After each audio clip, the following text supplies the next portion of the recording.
जीव हमारी जाति है, मानव धर्म हमारा। हिंदू मुस्लिम सिख ईसाई धर्म नहीं कोई न्यारा।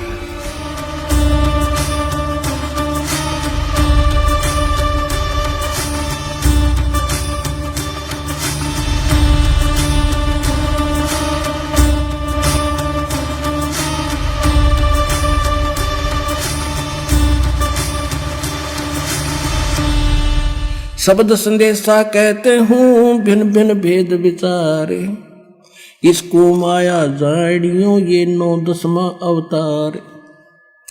कृष्ण कन्हैया राम को ये जीव कहें अवतारे, हिरणाकुश नरसिंह है ये सब माया विस्तार।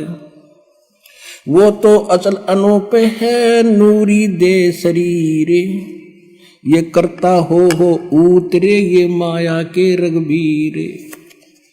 दुनिया करता बनकर आए थे रामकृष्ण कहते माया के रघुवीर थे ये अमर नहीं है। धरता को करता कहें ये बड़ा अंदेशा मोही, पारस पद बैठा नहीं तो जिसको कहिए लो। जब तक इस आत्मा को ये कंप्लीट कोर्स सत मंत्र अधिकारी से प्राप्त होकर जब मिलता है तो ये पारस का काम करता है। और जब तक जिसको ये मंत्र नहीं मिले हैं वो चाहे कितना शक्तिशाली दिखा, कितना दृढ़ दिखा, जब तक जैसे लोहे को पारस नहीं टच हुआ तो लोहा ही है वो। तो तुम न किसे ये भगवान दिखे थे रामकृष्ण, इनको ये मंत्र प्राप्त ना होने से ये जीव के जीव ही थे, इनका मोक्ष नहीं। धरता को करता कहें ये बड़ा अंदेशा मोहे, पारस पद भेंटा नहीं जिसको कहिए लो। लोक अलोक दीप सब ये पूर्ण पद प्रकाश, धौल धरणी सब जावेंगे एक थिर रैसी आकाश। अब क्या बताते हैं, घट में शोक सिलसिला ये सुतक बड़ा अंधेरे, ये दम गिनती के दिए भाई फेर सके तो फेर। जैसे एक समय जब गरीबदास जी कथा समझाया करते थे किसी को, तो भक्त आकर कहते थे कि महाराज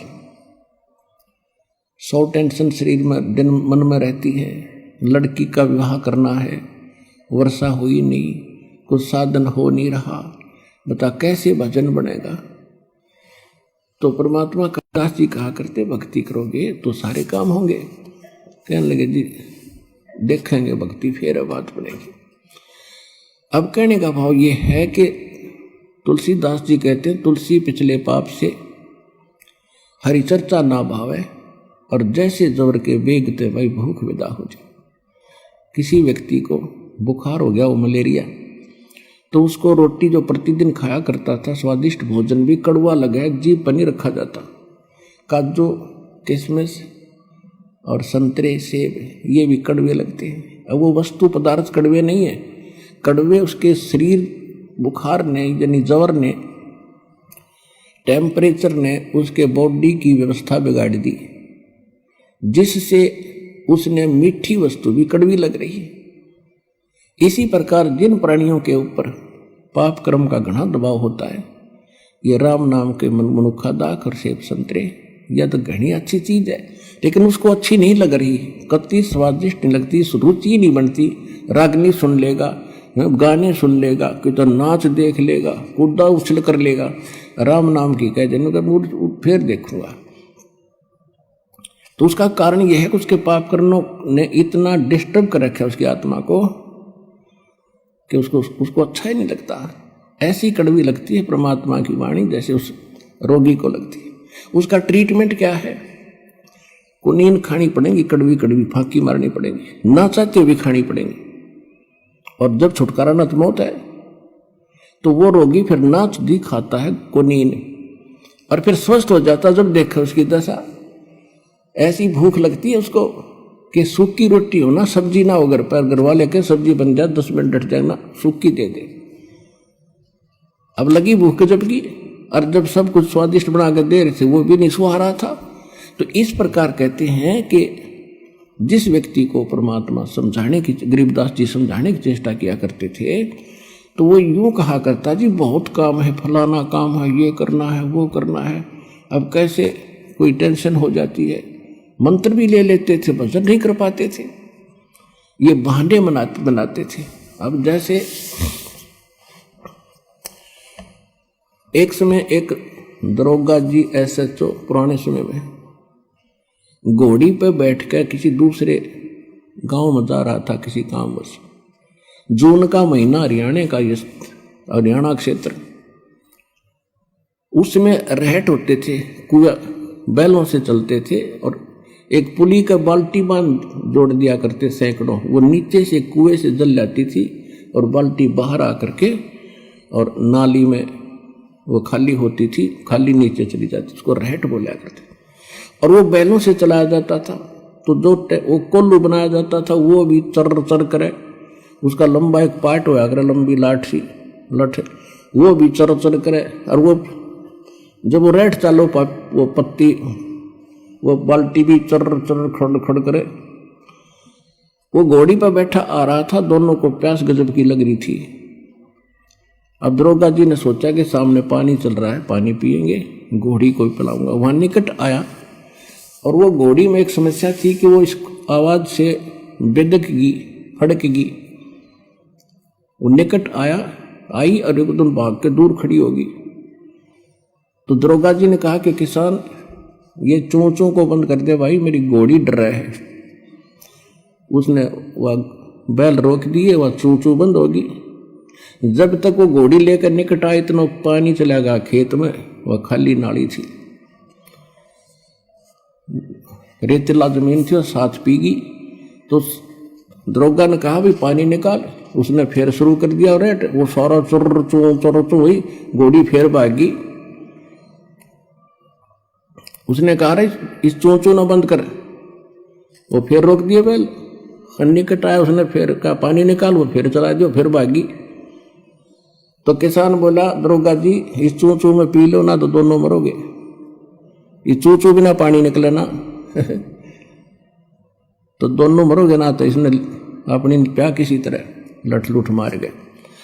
तो कहने का भाव ये है कि पुण्यात्मा, यहाँ गरीबदास जी क्या कह रहे हैं, घट में शोक सिलसिला ये सुतक बड़ा अंधेरे, ये दम गिनती के दिए तो फेर सके तो फेर। कहते तेरे शरीर में ये शोक सिलसिला होता सूतक सा हो रहा है, यानी रोज नया उपजा है, कोई न कोई समस्या तेरे जी ने यू काल रखेगा।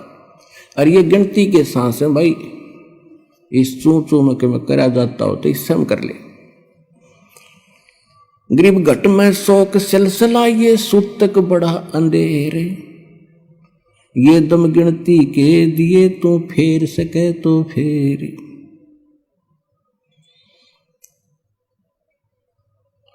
अब क्या बताते हैं, तोड़ पिंजरा ले गई ये मंजारी मुस्काले,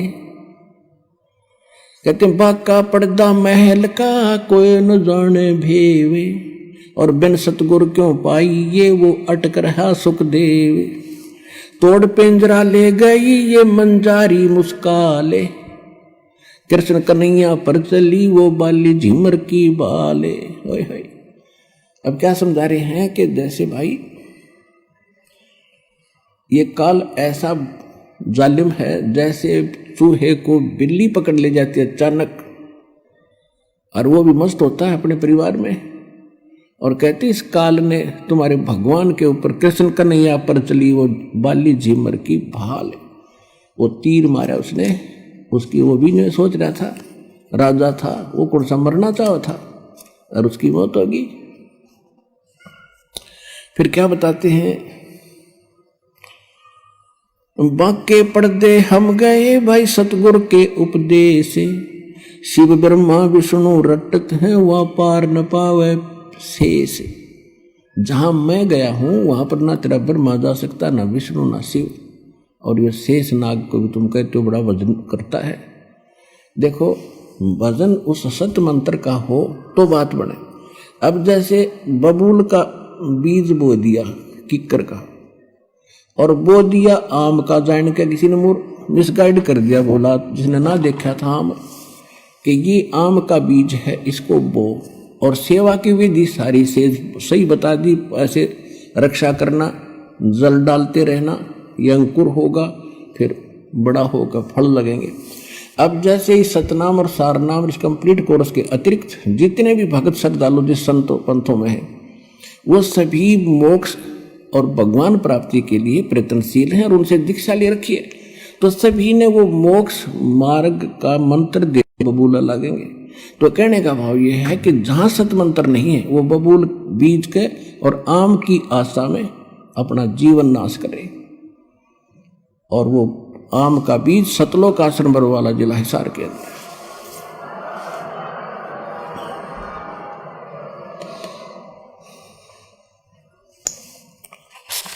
अब इसमें बहुत ज़्यादा प्रकरण है, बहुत बड़ा ग्रंथ है।